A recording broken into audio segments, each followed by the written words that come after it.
afternoon, everybody. I am Sarah Velasquez. For those of you that don't know me, I am the Communications Corps Manager.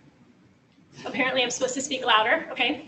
I'm the Communications Corps Manager for the K-INBRE, and you probably have seen me before in other videos or in person or gotten emails from me asking you to fill out surveys, so please get familiar with me.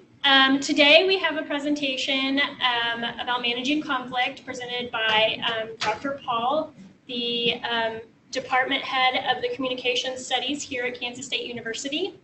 And he will give his presentation. We'll have time for questions afterward. And please remember that we record all of these videos, and if you'd like to watch them again, they will be on our website and on our YouTube channel. We also have Instagram, Facebook, and LinkedIn and Twitter. So please check those out also. So now, Dr. Paul. Sounds good. Thank you. Well, hello everyone. I have a little bit of laryngitis, so if you can't hear me, just let me know and I'll move closer to the microphone for those of you not in the room. I guess by show of hands, can y'all hear me okay from where you're sitting? Yeah, okay. Perfect, wonderful. So today I get to talk about something that is near and dear to my heart. It's something that I've been interested in for a while, not only as a mediator for conflict, but also as a facilitator of restorative justice dialogue. And that is really the question of how do people fight, and then how do they make up?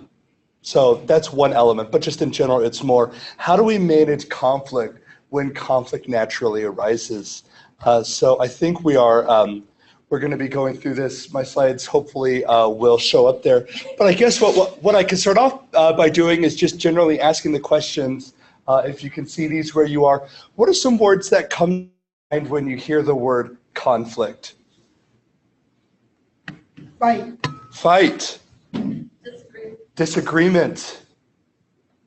Anger. Anger.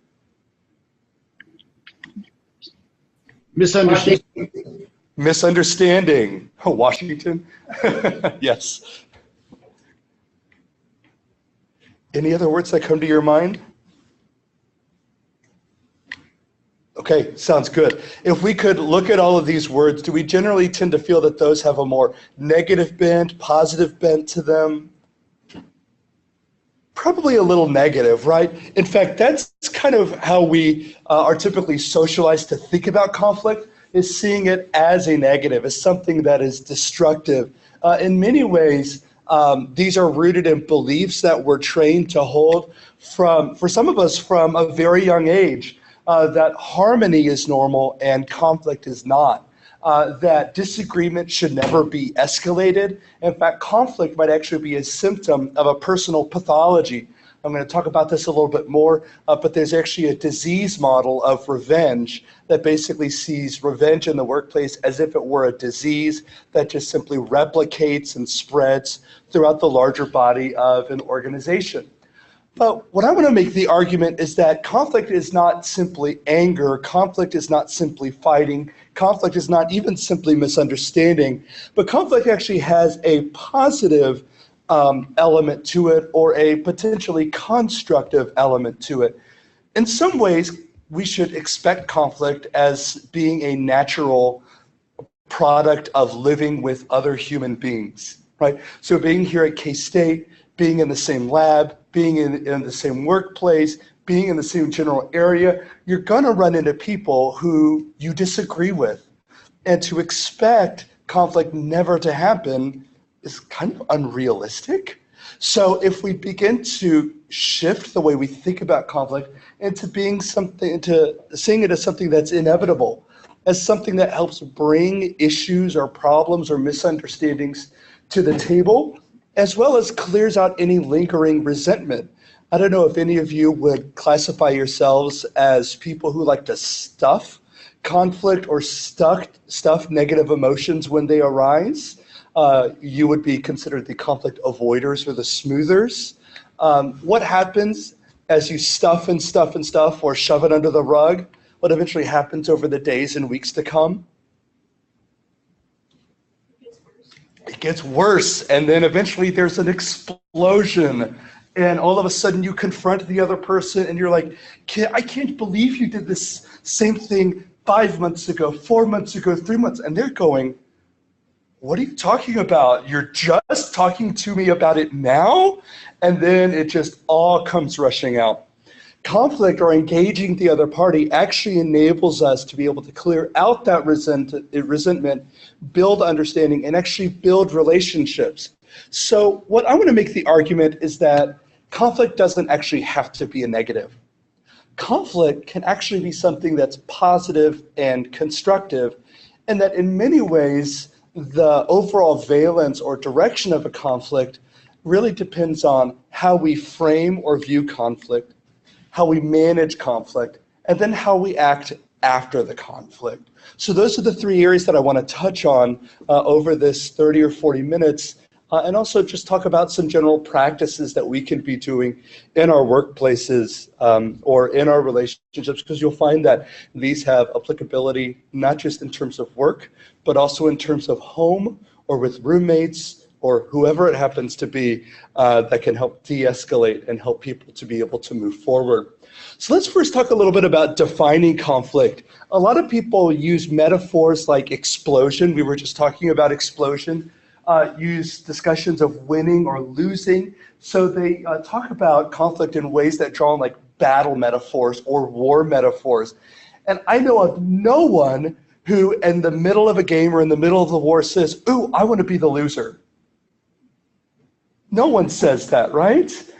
But when we get into that mentality, then it's about there's a winner and there is a loser. And when we take on that mentality, is our job to give in, or are we just trying to beat the other guy? Well, we're trying to beat the other guy because no one wants to be the loser. In many ways, this is shaped not just by the way we define conflict, but also by something I'm going to talk about here in a little bit, that is the way that we frame conflict. So just in general, Wilmot and Hawker, and there are thousands of these definitions of conflict, define conflict as an expressed struggle between at least two interdependent parties who perceive incompatible goals, scarce resources, and interference from others in achieving their goals. I want to pause right here and ask you what elements of this definition stand out to you as you read over it.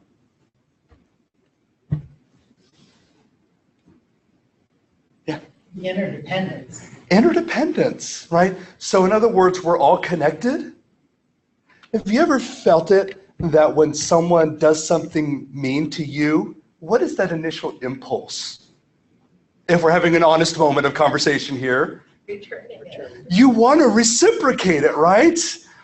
You hit me, I hit you back. That reciprocation is a lot of what tends to drive these destructive conflict spirals. But it's not just a matter of you hit me, I hit you back. It's a matter of how we bracket conflict.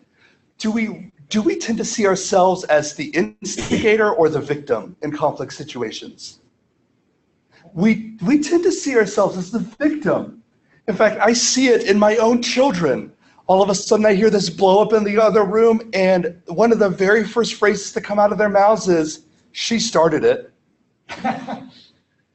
And so by saying she started it, you in many ways feel the right to be able to go, okay, you pushed me, I get to push you back. You took my thing, I get to take your thing, right? But what that does is it creates this spiral. We call that a distributive conflict spiral, destructive conflict spiral, so that it really creates this tit for tat that we see in like game theory.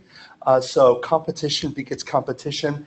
And so we find it hard to be able to break that spiral because of that type of what we might call contrarient interdependence, where if I see you get something, I assume that I lose something. Right? Which is typically how we see resources as being scarce, right? So interdependence is a really big thing. Well, what else stands out to you? What's that? Incompatible. You want something I don't want, right? We are on opposite sides of the fence on something.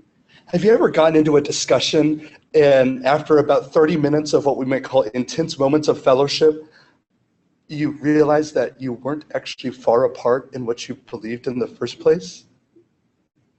but it's that perceived incompatibility, right? I think that we want two different things. You want to go left and I want to go right. You want to go eat at this restaurant, I want to go eat at this restaurant. But I just asked you if you cared where we go to eat, and you just said, I don't care, where do you want to go?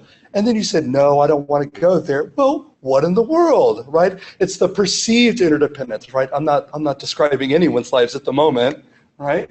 So perceived incompatibility. What else do you notice? Scarcity. This notion of scarcity is incredibly powerful, because if we see something is really scarce, what do we want to do? We want to hoard it. We want to get as much of it as we can. What is that, Pirates of the Caribbean? Take what you can, give nothing back, right? It's this notion of the scarce resources that, oh, if it's scarce, I know it's meaningful. It's kind of like diamonds, the illusion of scarcity. And because it's scarce, I'm willing to do even more to be able to get that scarce resources. And now we're not just battling over something that you want and I want, but it's scarce. So now it has an even greater value, and so I need to go take more. A lot of times what you notice in this is something called the myth of the fixed pie. So we're all trying to share this one piece of the pie, this one cake. And if you get a bigger piece, what does that do to the size of my piece?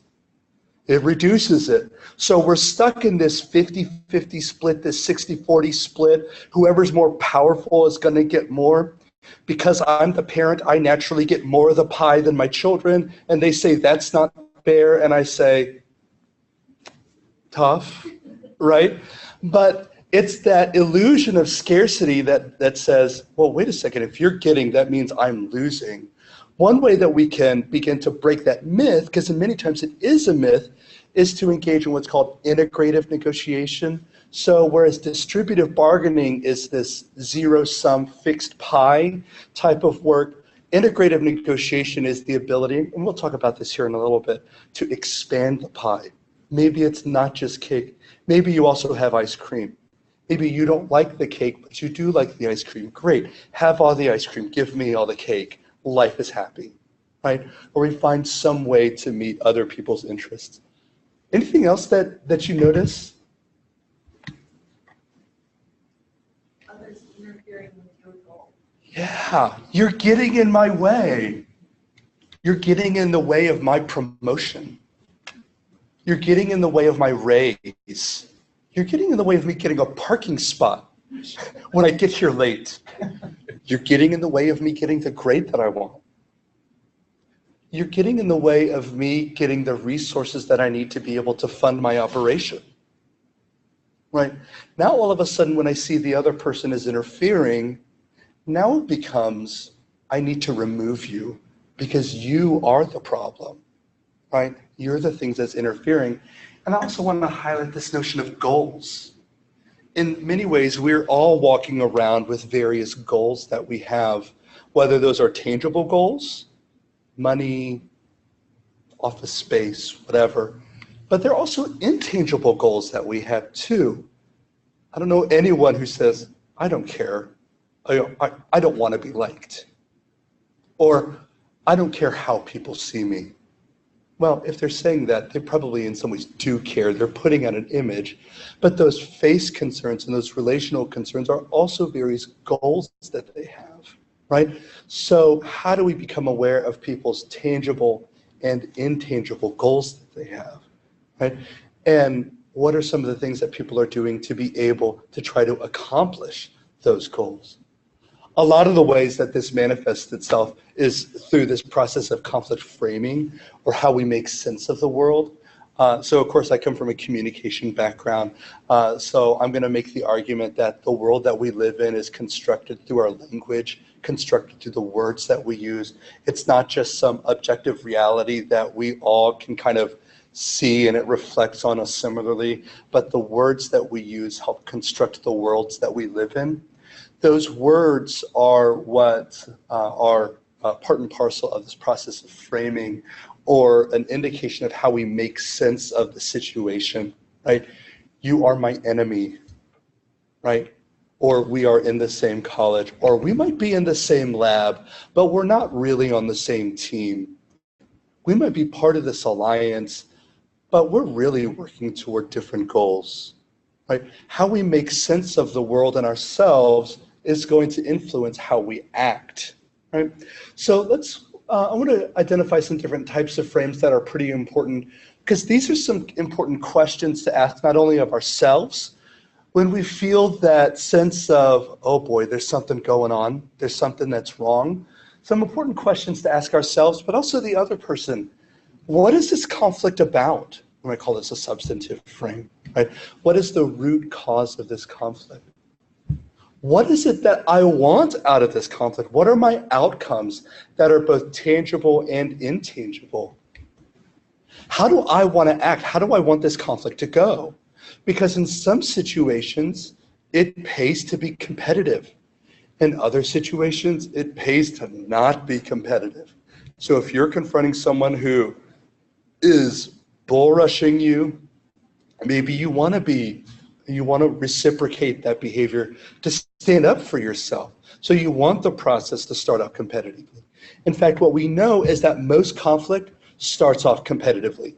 Most of the time what people do is they start off hot. And you probably experienced this, right? When there's someone who's made you mad, you're not going to go in and say, hi, how are you? How's your day going? You're going to go in saying, we need to talk. This is why you're wrong, and this is why I'm mad at you. And you might drop a few words that you might later regret, right? And that's pretty normal, right? But conflict typically starts off hot, and then as these emotions begin to adapt, I'm not going to say that emotions are bad, because emotions are meaningful. All of a sudden you realize, well, wait a second, this is getting us nowhere. It's like the act of revenge. Have you ever gotten revenge on somebody? I think if we're being really honest with ourselves, have we ever gotten revenge on somebody? Probably yes. Probably felt good for the first day or two, maybe for the first hour or two. And then you get away from it and you go, oh, I don't feel so good anymore about what I just did, right? Those process goals are meaningful because those are going to impact how we think about ourselves or an identity frame, right? We all walk around with those images of who I am, but also characterizations of who are they. Think about when you're driving and you accidentally cut somebody off, right? How do you think about yourself as the driver? Room for improvement. But you're not pouring ashes and wearing sackcloth and totally bemoaning the terribleness of your driving. You typically go, whoops, I didn't mean to do that. But if someone cuts you off in traffic, they are the worst human being. Why are they allowed to drive? Terrible person. Can't they see? Oh my. And then it goes on. And in many ways, this depends on various attribution errors that we make, the fundamental attribution errors. They're innately bad. My actions were accidental. Self-serving bias of, well, yes, I'm going to find excuses for my behavior that are external, but I'm going to take credit for the good things that happen, self-serving bias. We also tend to act on poor, if not insufficient, information. So we're not very much in the mood for going out and asking the other person in the conflict questions. Where do we tend to go when we are mad at somebody? Again, if we're being honest with ourselves, where do we tend to go? Anger, immediate anger without focus, maybe? And then you find someone else who you know is going to agree with you, and you say, can you believe this person? And they go, yeah, she does that all the time, and it makes you feel really good. And there's a bunch of information that you're manufacturing out of nowhere and that you're not getting from the other person. Exactly. There's the overconfidence bias. I know what I know and it's important to me. And all this gets into just simply ignoring the other person's thoughts and the fact that, you know what, they may see the world a little differently than I do. And that's okay. I'm frustrated by it, but we should talk about it. That gets into the conflict management thing. So I perfectly understand it. If you did not fill out this OCCI, maybe save it for later. But it's interesting to go through. This is kind of you might approach this as a typical way that you manage conflict with coworkers or even with supervisors or subordinates. You might even cross out the word coworkers and substitute friends for it. Right? There's a lot of different ways that you can use this. There's another instrument called the Kilman-Thomas conflict mode questionnaire. It costs $45. So this one's free. So there's this one, right? So this one talks about, it kind of lumps some of these together. So when we generally talk about how people manage conflict, we can generally think of 5 different ways that people manage conflict. There are those of us, and I would lump myself into this group, who say, when things get tough, we run away, at least for a little bit, right? We want to gather our thoughts, we want to avoid the other person, and we just want to make sure that I don't blow up or say something that I don't mean to, right? That would be conflict avoidance. Good? Didn't advance your slide. No. Did you hit it and hit it back again?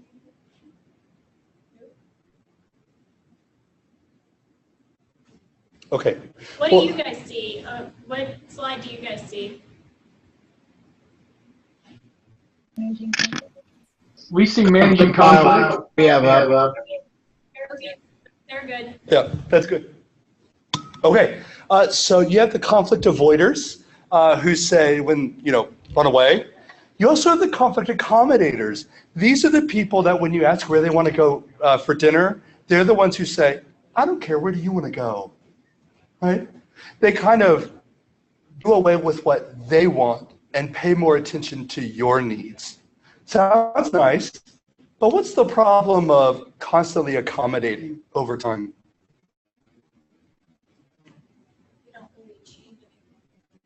You don't achieve anything for yourself. And all of a sudden, resentment builds up. I'm always giving and giving and giving, but you're never giving anything to me. I begin to resent you, and now I want to have nothing to do with you, right? So accommodation might make the other person feel good in the moment, but over time, it can be pretty destructive. We sometimes think of conflict competitiveness as being destructive. These are the people who say, I want what I want. I'm not really concerned about your goals, right? In workplaces where we're naturally interdependent with each other, this can be problematic, right? Because if we're bullying over other people, chances are, especially when we talk about interdependence, that they're going to get mad and pull us over back, right? But is competition, can that ever be constructive at an organization or in a group setting? Yeah, when might that actually be helpful? Trying to meet a goal. Yeah.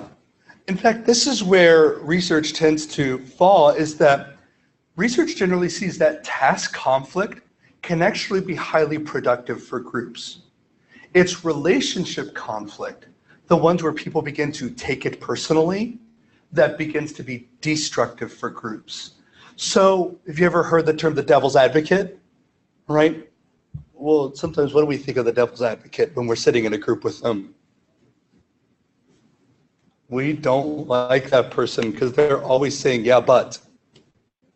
They are so helpful because they challenge ideas and make sure that the ideas are good. As long as you trust the other person, right? You have to believe that they're actually in the best interest of the group. But those people, you need them to avoid something called groupthink, which is where people accommodate or they pay more attention to maintaining the relationship than to accomplishing the task. So there's research out there on the Challenger shuttle explosion that was rooted in the problem of groupthink, where engineers just simply gave in rather than pushing back on the idea of launching the night before when it froze. There's also compromise, which again, we like to think of compromise as good. Shows some concern for you, some concern for me. But again, this is kind of rooted in the idea of a 50-50 zero-sum game. It's kind of good. That's about as good as I can say it. It's kind of good. If you need efficient agreements, this is your thing. But when the rubber meets the road, if we're looking for what we might call a Pareto optimal solution, is with collaboration. Where collaboration is rooted on the idea of satisfying other people's or all people's interests and not just meeting their positions. Collaboration is rooted in the idea of all of us working together. And of course, if you try to do that, it's like decision making where you're trying to get everyone's input. How long does that typically take? Forever, right? Collaboration also can take forever. If you're needing to make a decision efficiently, that's not the way to go, right? But if you plan far enough ahead of time and are able to get people's opinions and bring them to the table, collaboration actually makes sense for helping people to feel included and to be promoting ideals of, let's say, workplace democracy. So what are some of these useful practices? Some of them would be things like I statements. I feel frustrated when you, or I need this, or I see this. I statements are rooted in clarifying your perception of the event so that the other person knows how you feel. But of course, what happens if you just stick with I statements? What's the other person going to do? Give their own I statement, right? They're going to reciprocate, right? So it can't stop here. In fact, what you also have to do is build trust in many ways, in most ways, by listening. So there are a couple different types of trust that are out there in the conflict literature. There's the calculus-based trust, or you're doing what you're doing, it's really task-based. There's also this identification-based trust, which is rooted in perceived similarity. So some different ways to be building trust would be things like meeting the other party's expectations. If someone's given you a deadline, you meet it, right?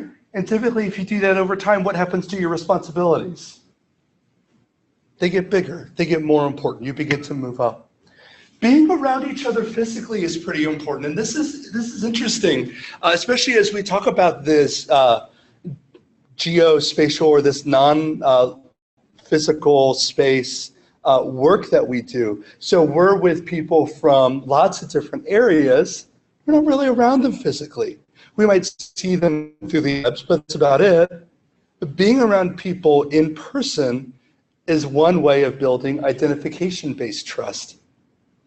Responding or identifying similarities, right? So I know that everyone in here was rooting for the Astros last night to win the World Series, so we have identification, we have similarities that are at work. And if you're rooting for the Dodgers, you can just keep it to yourself.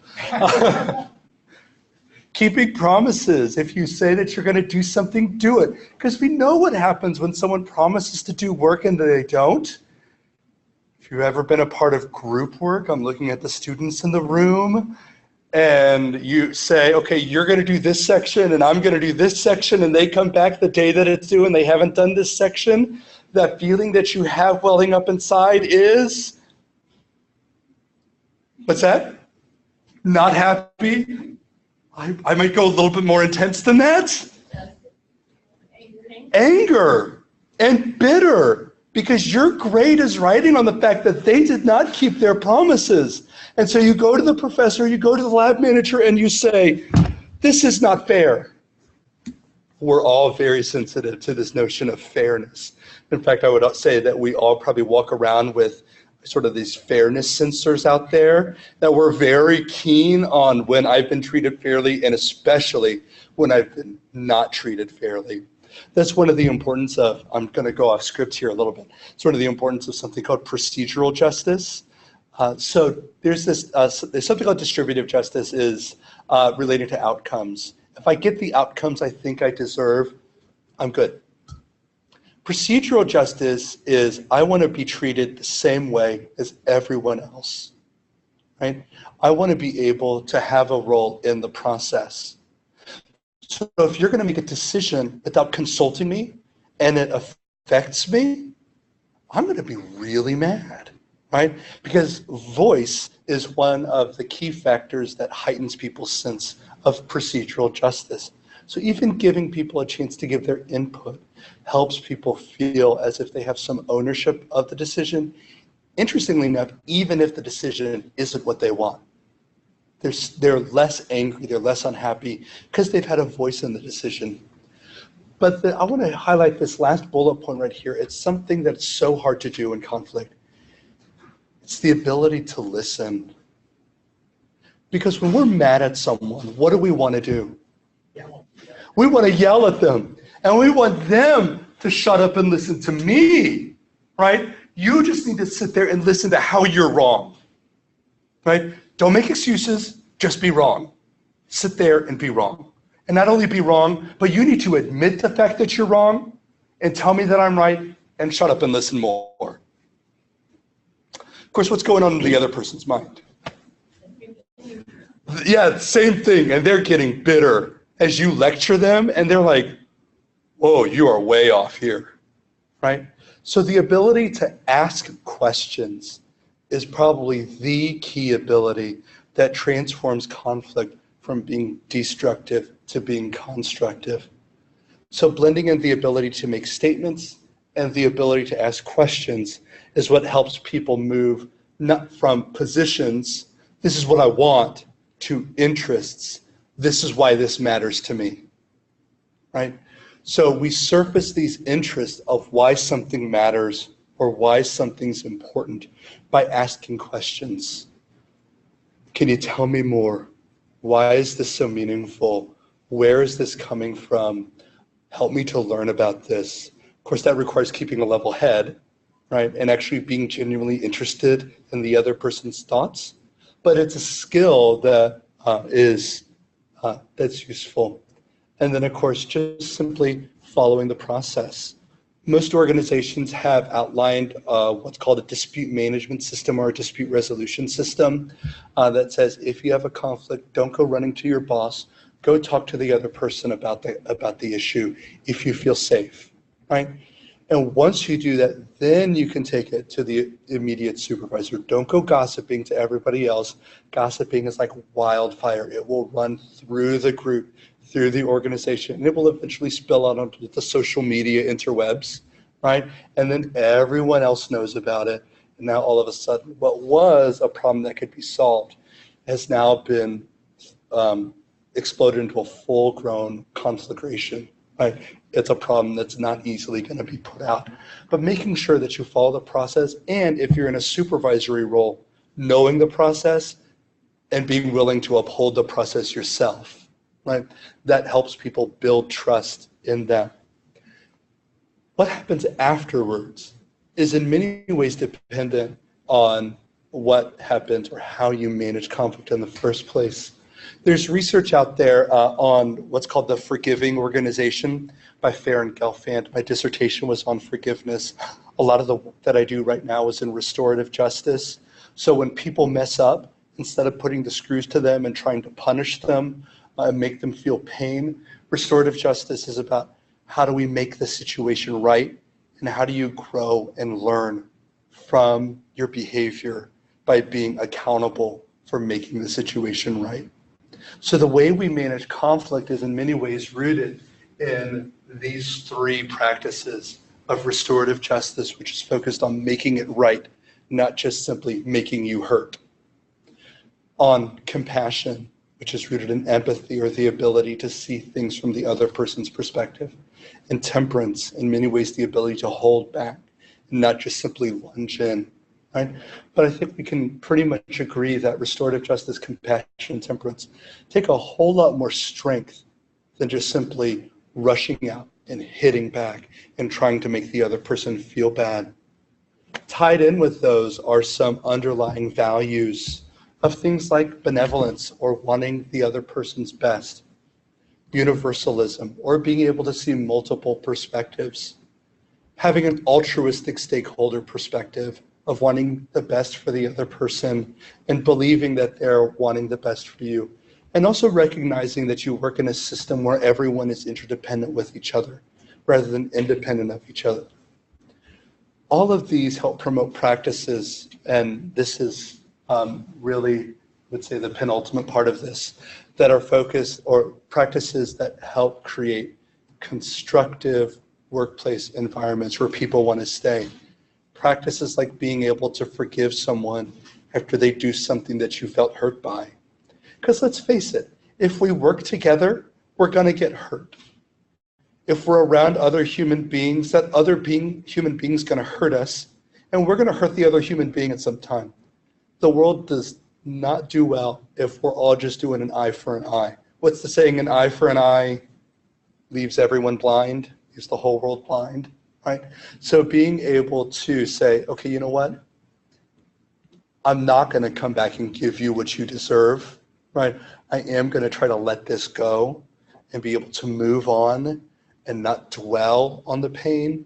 In many ways, that's rooted in dialogic communication, or the practice of being able to ask questions and listen. But it's not just simply the type of listening that we do when, let's say, the TV's on in the background, or we're listening to a presentation that we really don't care about, right?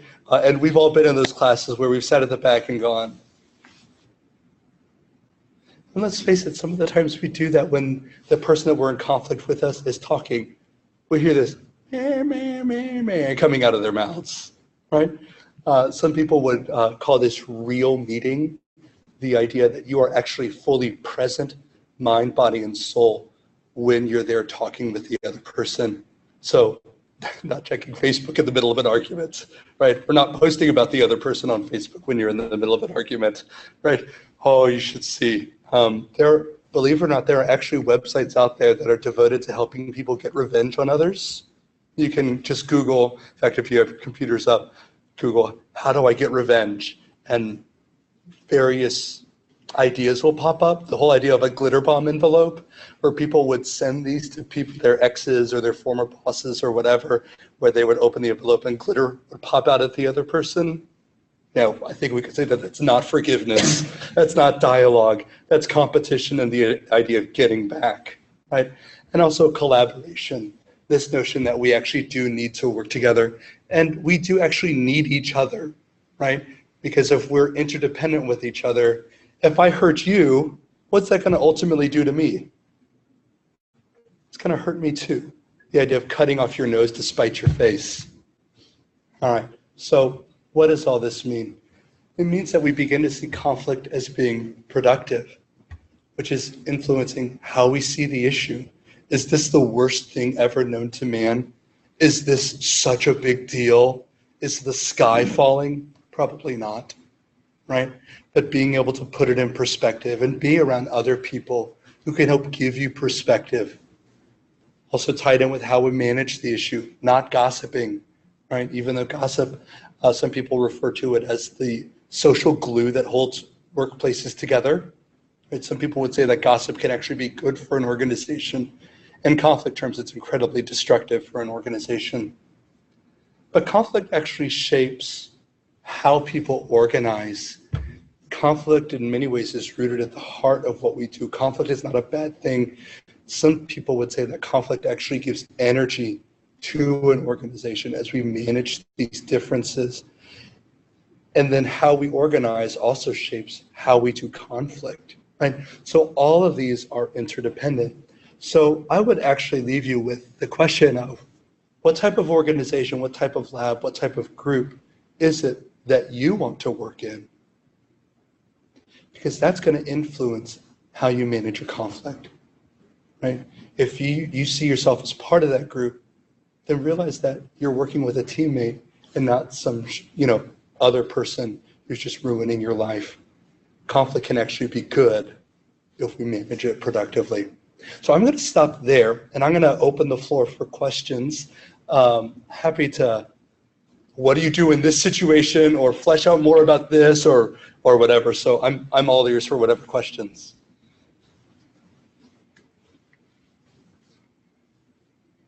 So do you think that if somebody does something, pisses you off, Yeah. you think an appropriate first response would be, why did you do that? Probably an appropriate first response would be to take a breath, right? And maybe like take a walk around the building, right? To let that emotion that's hot right now, because it's what's called a sparking event. Unless you're really good at just simply containing that and asking that in a way that's not like, stick a knife in you type of thing. It can be helpful as to say, hey, what you just did there, I didn't quite appreciate what happened? What were you trying to do, right? Because sometimes those why questions can make people feel on the defensive, especially if it's like, why did you just do that? Now all of a sudden people are in a mode of, oh crap, I screwed up. And that fight or flight response gets triggered. So if they're a conflict avoider, they're gonna go, I don't know, and they're gonna try to get out of there as soon as they can. If they're triggered for fight, they're gonna go, because I wanted to, right? Or something like that. And then all of a sudden you're in a destructive conflict spiral. So it might help just to go, whoa, let me take a break. Let me take a second here, collect my thoughts, and then I can go approach them. Because eventually you do have to approach it if it's meaningful enough. Some slights are just simply not meaningful enough to be confronted about, right? If someone goes and, I don't know, leaves the light on and you really like the light off, I don't know, maybe that's water off a duck's back. If it's really meaningful, like it has larger things, then eventually you go talk to them, but there's an element of resilience in there too.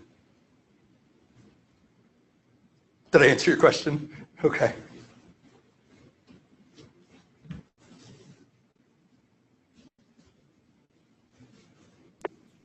So what about when conflict originates in social media? Is there a special way to deal with that? Can we delete Facebook?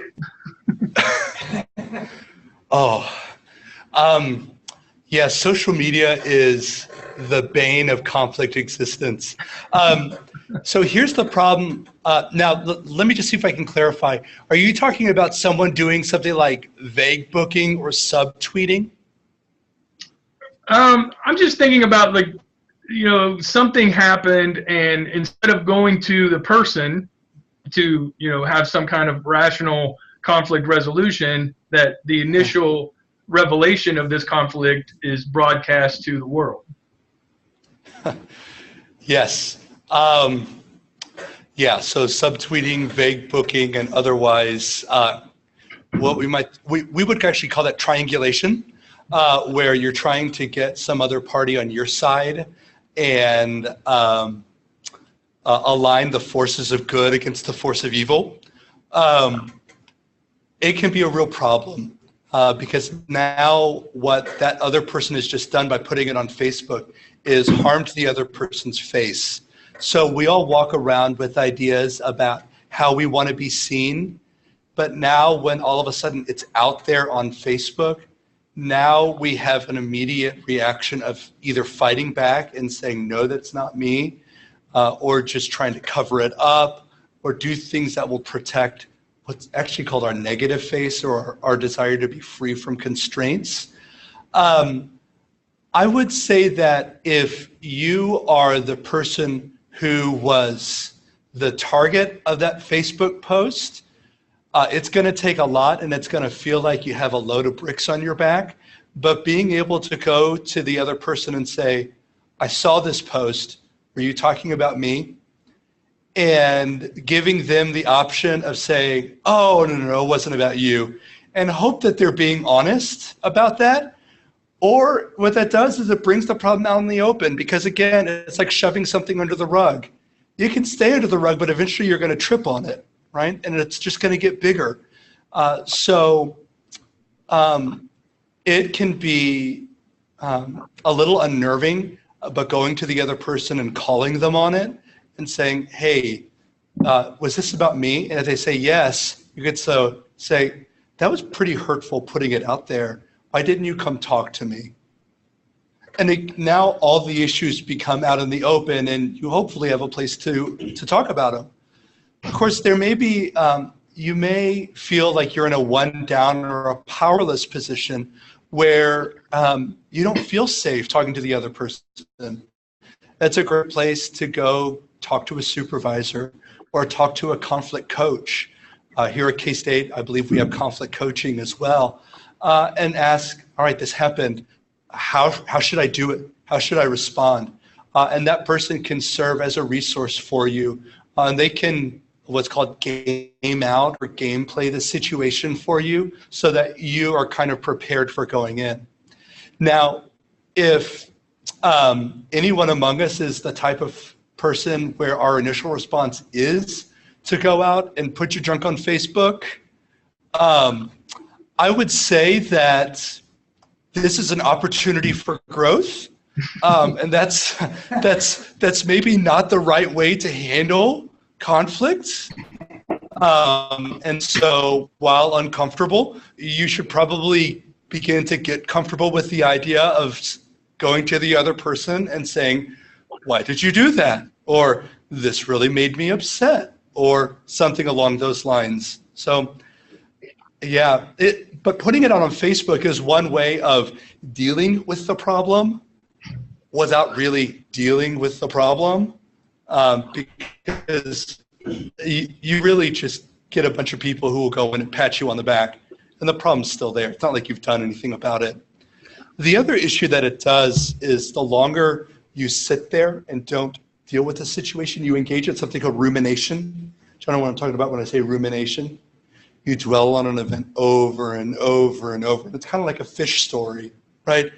At first it's this small, but the more and more you think about it, the bigger and bigger and bigger and bigger and bigger it gets, right? That rumination just simply adds anger upon anger upon anger, so that by the time you're 1 day, 1 hour, 1 week out, you are not just angry, you're just pissed, right? And that person just didn't screw up. They did something really terribly awful, right? So the longer that this goes, the worse it is for all parties, right? So being able to nab it when the issue is smaller is generally a better idea. Yeah. How would you, like, what kind of tips would you say to handle conflict in some like a superior position? Those can be frightening, right? Because you know that if it's especially in a classical bureaucracy where they have the ability to fire you, right? Hopefully that organization has in place an ombudsperson or someone who can serve as a resource for you, a coach, or you have a trusted colleague that you can go to and say, "Help me out with this situation. I don't want to gossip, but I need some advice. I need some coaching on how to deal with it." And then you go to your supervisor and you say, "Look, there's this situation that is happening that we need to address," right? And you lay out what the issue is, and then how you're feeling about it, and say it would really be helpful if we were to do this, or this solution would work well, because you're outlining your needs. You're not just going in and saying, "You're making my life terrible," right? But if you're bringing up some issue, also come with a possible solution. And hopefully the supervisor isn't on a power trip, because it happens, right? Some supervisors can be fairly full of themselves and say, "I don't mess up. Any mess ups are your fault and not mine." Hopefully that supervisor is also being supervised and is getting coached as an opportunity for growth in that area too. And so this is where some humility comes into play. And the supervisor says, I not just I want, but I need a well-functioning workplace. If something's going on, I want to know what I can do to fix it. There was a question. Yeah, definitely.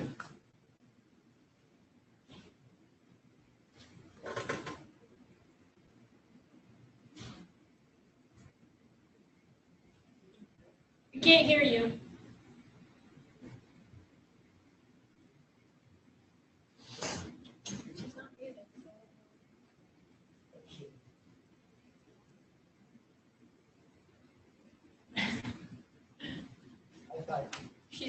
She's not muted, so I don't know why they don't know. I have a follow-up with her question. Okay. What if it's a professor that you have an issue with? Like, is there somebody on campus you can go to talk to, or? There is actually. So at K-State, there's a conflict resolution program. Terry McCants is the head of it. Well, actually, one of the things that we've been trying to get off the ground since I've been here, and this is my 5th year here, is a conflict coaching program where students can go get advice and really where professors can go get advice too. For the life of me, we haven't gotten it off the ground. I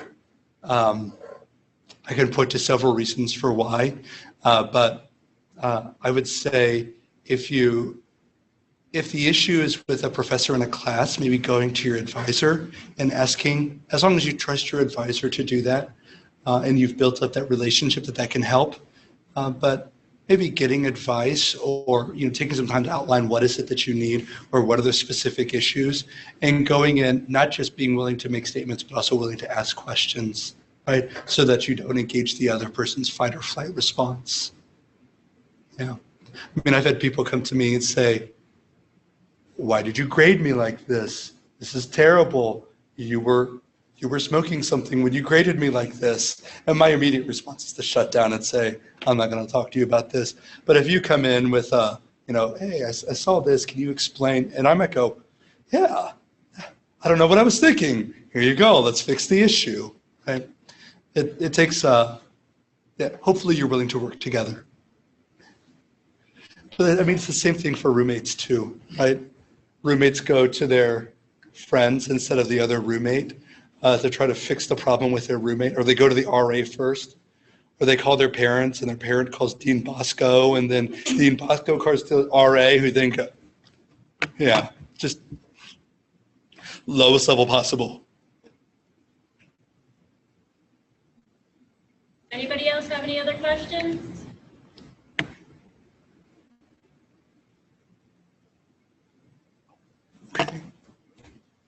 All right, I think we're gonna finish up here. All right, sounds Unless you good. had anything else to say? Thank you for the opportunity. I appreciate it.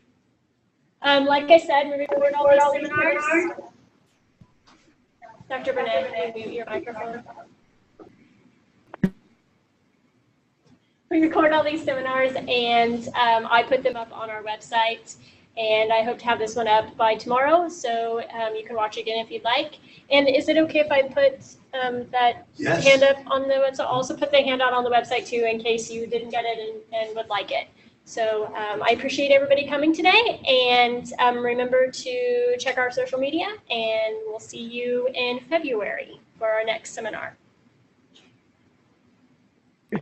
Thank you, Sarah. It's up to me that I need to remind everybody about the symposium.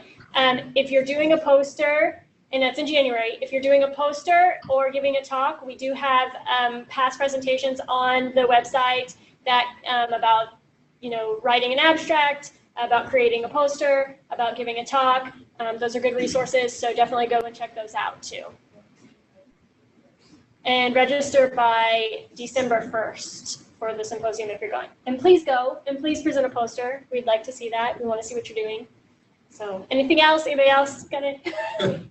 All right, thank you.